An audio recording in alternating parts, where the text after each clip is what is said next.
یہ ذکر ہے یقین کی اس قوت کا جس نے اپنے وقت کے سب سے جابر بادشاہ کی دھمکیوں کو ٹھکرا دیا۔ ہم ایسا کبھی نہیں کریں گے، ہمارا خدا تو وہ ہے جس نے یہ آسمان اور زمین بنائے۔ یہ کہانی ہے ان مٹھی بھر نوجوانوں کی جنہوں نے اپنے ایمان کی حفاظت کے لیے دنیاوی طاقت کو کچرے کے ڈھیر کے برابر سمجھا۔ جو میری حکومت میں میرے حکم کی توہین کرتا ہے اسے موت کے گھاٹ اتر دو۔ یہ داستان ہے اس پر اسرار گار کی جہاں اللہ کے حکم پر 3 صدیوں تک وقت تھم گیا اور ایک ایسا معجزہ ہوا کہ جس نے قیامت کے آنے کا ثبوت دے دیا۔ ہمارا رب تو باس وہ ہی ہے جس نے یہ زمین اور آسمان بنائے، ہم اس کے سوا کسی کو معبود نہیں پکاریں گے۔ یہ ہے سورہ کہف کا وہ عظیم راز جسے ہر جمعے پڑھنے کا ہمیں حکم دیا گیا ہے۔ ام حسبت ان اصحاب الكهف والرقيم كانوا من آیاتنا عجبا۔ دوستو، عام طور پر اکثر مسلمان ہر جمعے یہ سورت پڑھتے یا سنتے ہیں، لیکن کیا آپ نے کبھی غور کیا ہے کہ اللہ تعالیٰ نے اس سورت کو خاص جمعے کے دن ہی کیوں متعین فرمایا؟ دراصل ہمارے نبی حضرت محمد مصطفیٰ صلی اللہ علیہ وسلم نے ہمیں ایک آخری اور بہت بڑے فتنے سے بچنے کا طریقہ بتایا تھا۔ صحیح مسلم میں ہے کہ نبی کریم صلی اللہ علیہ وسلم نے واضح طور پر فرمایا، جو شخص سورہ کہف کی پہلی 10 آیات یاد کر کے پڑھے گا وہ دجال کے بہت بڑے فتنے سے محفوظ رہے گا۔ اب سوال یہ اٹھتا ہے، اس 300 سال پرانی کہانی اور دجال کے سب سے بڑے فتنے کا کیا تعلق ہے؟ یہ نوجوان کیسے ہمارے لیے آج کے فتنوں میں رہنما بن سکتے ہیں؟ جانتے ہیں آج کی اس ویڈیو میں۔ یہ وہ تاریک دور تھا کہ جب دنیا پر روم کی عظیم سلطنت کا شرک آمیز سایہ تھا اور ہر طرف بتوں کی پوجا کا زور تھا۔ تفسیر ابن کثیر اور تاریخ کی مستند کتابوں کے مطابق اس زمانے کا حکمران ایک ایسا بادشاہ تھا جسے آج ہم دقیانوس کے نام سے جانتے ہیں۔ وہ ایک جابر، ظالم اور اللہ کا خوف نہ رکھنے والا بادشاہ تھا۔ اس نے رعایا کو یہ کھلا کھلا حکم دے رکھا تھا کہ یا تو اس کے بتوں کی پوجا کرو یا موت کے لیے تیار ہو جاؤ۔ ارے تمہیں کیوں اپنی جان گنوانی ہے؟ خدا کا واسطہ جلدی سے ان کے آگے جھک جاؤ ورنہ تمہیں ترپا ترپا کر مار دیا جائے گا۔ یا اللہ، یہ کیسا امتحان ہے؟ یہ ہم سے ہمارے رب پر یقین کیوں چھیننا چاہتے ہیں؟ یہ ایمان اور طاقت کا وہ فیصلہ کن ٹکراؤ تھا جہاں سچ بولنے والے کو صرف موت کا انتظار تھا، مگر اس تاریک دور میں بھی اللہ کے چند مخلص بندوں نے ایمان کی شمع کو بجھنے نہیں دیا۔ ان سخت اور مشکل حالات میں اس شہر کے کچھ نوجوان تھے جو عام لوگوں سے بہت مختلف تھے۔ یہ کوئی غریب یا بے بس لوگ نہیں تھے، بلکہ یہ شہر کے سرداروں کے بیٹے تھے، یعنی ان کے پاس ہر قسم کی آسائش اور عزت موجود تھی، مگر انہیں دنیا کی عزت سے زیادہ اپنے ایمان کی عزت پیاری تھی۔ جب بادشاہ کو خبر ملی کہ یہ نوجوان اس کے بتوں کی پوجا نہیں کرتے تو وہ غصے سے آگ بگولا ہو گیا اور اس نے فوراً ان سب کو اپنے دربار میں طلب کر لیا۔ یہ ان نوجوانوں کی زندگی کا سب سے بڑا اور خطرناک لمحہ تھا۔ بادشاہ نے انہیں ڈرا کر واپس اپنے آبائی دین پر لانے کی کوشش کی، مگر ان کا یقین پہاڑ کی طرح مضبوط تھا۔ تمہاری ہمت کیسے ہوئی؟ میرے خداؤں کو چھوڑ کر تم کسی غیر مری خدا کی بات کرتے ہو؟ جاؤ! میں تمہیں آخری موقع دیتا ہوں، اپنے دین پر واپس آ جاؤ۔ ہم ایسا کبھی نہیں کریں گے، ہمارا خدا تو وہ ہے جس نے یہ آسمان اور زمین بنائے، ہم اسے چھوڑ کر کسی کو معبود نہیں پکاریں گے۔ اگر ہم نے ایسا کیا تو یہ بہت ہی غلط اور جھوٹی بات ہوگی۔ اس نوجوان نے دھڑلے سے اپنے وقت کے سب سے بڑے ظالم کے سامنے صرف ایک اللہ کی وحدانیت کا اعلان کر دیا۔ بادشاہ ان کی پختگی دیکھ کر حیران رہ گیا، مگر اس نے انہیں فوراً سزائے موت نہیں دی، بلکہ انہیں ایک مہلت دے دی تاکہ وہ ٹھنڈے دل سے اپنے فیصلے پر غور کریں۔ مگر وہ نوجوان جانتے تھے کہ یہ مہلت صرف ایک بہانہ ہے۔ وہ سمجھ گئے تھے کہ اب اس شہر میں رہتے ہوئے اپنے ایمان کی حفاظت کرنا ممکن نہیں ہے، لہٰذا انہوں نے دنیا کے تمام عیش و آرام، اپنے خاندان اور گھر کو چھوڑ کر صرف اللہ کی خاطر ہجرت کا فیصلہ کیا۔ وہ ایک دوسرے کے ساتھ شہر سے نکلے اور اللہ سے مدد مانگتے ہوئے ایک قریبی غار میں پناہ لے لی۔ غار میں داخل ہوتے ہی ان کی زبان پر صرف ایک دعا تھی، اے ہمارے رب، ہمیں اپنی خاص رحمت عطا فرما اور ہمارے اس مشکل کام میں ہمارے لیے کامیابی کا رستہ نکال دے۔ ان کا سارا بھروسہ اب صرف اللہ کی پناہ پر تھا۔ یہ وہ لمحہ ہے کہ جب کہانی میں ایک حیرت انگیز کردار بھی شامل ہوتا ہے۔ جب یہ نوجوان غار میں داخل ہوئے تو ان کے ساتھ ایک کتا بھی تھا۔ وہ کتا غار کے دہانے پر اپنی دونوں بازو پھیلا کر یوں بیٹھا ہوا تھا جیسے وفاداری سے چوکی داری کر رہا ہو۔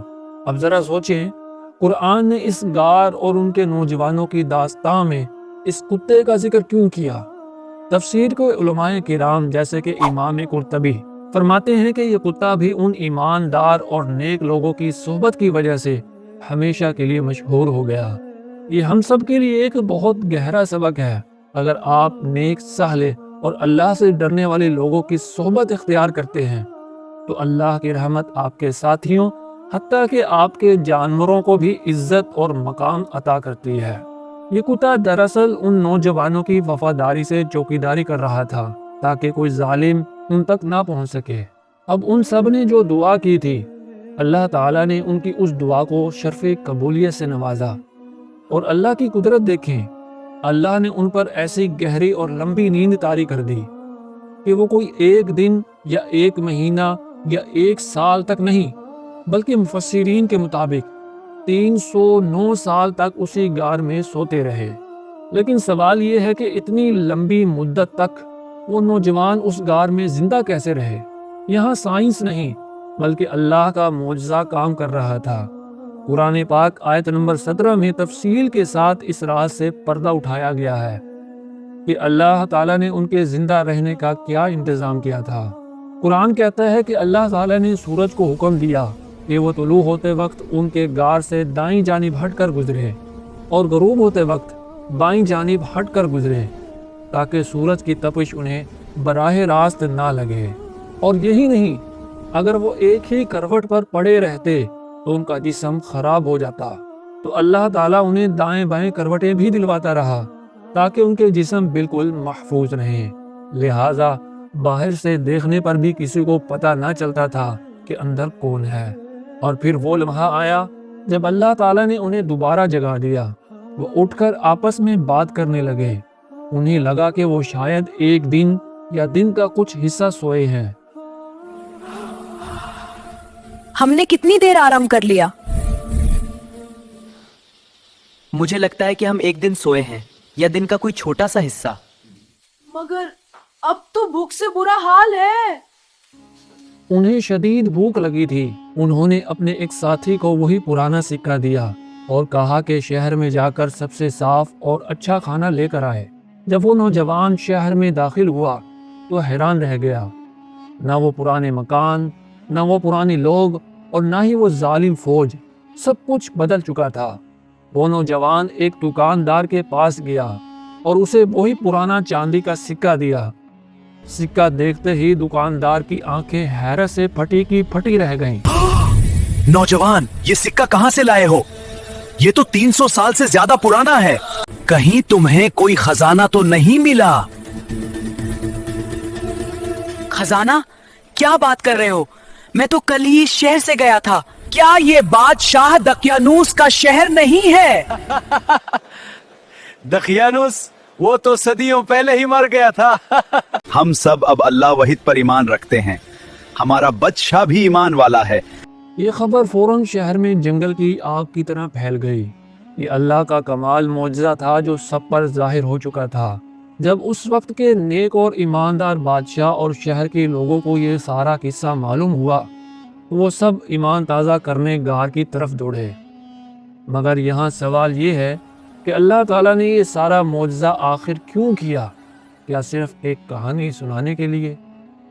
نہیں، یہ تھا قیامت کا سب سے بڑا ثبوت۔ اللہ تعالیٰ نے دنیا کو دکھایا کہ جو ذات انسانوں کو 309 سال تک سلا کر دوبارہ زندہ اٹھا سکتی ہے، وہ ذات قیامت کے دن مرنے کے بعد بھی سب کو زندہ کرنے پر پوری طرح قادر ہے۔ یہی ہے وہ بعث بعد الموت، یعنی دوبارہ زندہ کیے جانے کا زندہ ثبوت، جس کا انکار کوئی بھی نہیں کر سکتا تھا۔ تو دوستو، اصحاب کہف نے اپنے ایمان کو بچانے کے لیے ظالم معاشرے سے ہجرت کی اور ایک غار میں پناہ لی۔ آج کا دور دجال کے فتنوں کا دور ہے، لیکن کیا آپ جانتے ہیں کہ آج کا دقیانوس کون ہے؟ وہ ہے ہمارا آس پاس کا کلچر جو ہمیں اللہ تعالیٰ کے حکموں سے دور کر رہا ہے۔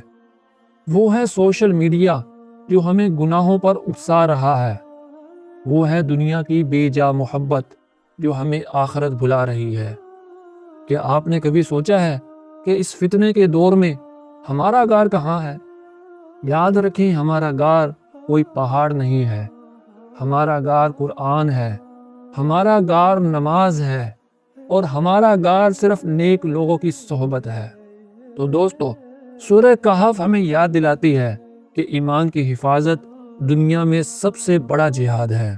اگر آپ چاہتے ہیں کہ قرآن کے یہ راز اور سبق لاکھوں لوگوں تک پہنچیں اور ہمارا مشن کامیاب ہو، تو ویڈیو کو لائک کیجئے اس یقین کے لیے کہ یہ سچ ہے، شیئر کیجئے تاکہ لوگ آج کے فتنوں سے بچ سکیں اور یہ ویڈیو آپ کے لیے صدقہ جاریہ بن سکے۔ کمنٹس میں لکھیے صرف اللہ مشکل کشا ہے، تاکہ ہمیں معلوم ہو کہ یہ محنت رائے گاہ نہیں گئی۔ ایسے ہی مستند اسلامی واقعات اور قرآن کے راز جاننے کے لیے ابھی بامقصد کہانیاں چینل سبسکرائب کریں اور بیل آئیکن دبانا نہ بھولیں۔ جزاک اللہ خیرہ۔ اگلی ویڈیو تک کے لیے اجازت دیجیے۔ اللہ حافظ۔